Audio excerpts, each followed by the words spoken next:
frambozen, passie, banaan en chocolade cranberry gepresenteerd op de eten. Oh, lekker. Toetje. Pas op dat hij niet afglijdt, hè? Moeilijk. Wat Volgens mij staat hij vast, toch? Nee, een toetje bedoel ik. Kan dat ook afglijden? Wat?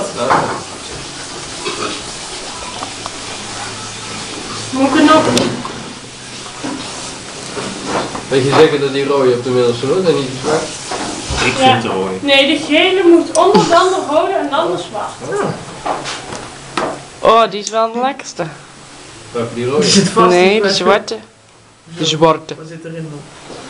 Moet ik het voorlezen? Chocola. De gele, handgemaakte bavarois van passie banaan op een luchtige frambozenmousse met elegante smaaktonen van bosbessen.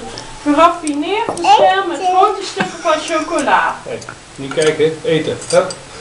Ja, dus Niet De voorlezen. rode, dit luxe patisserie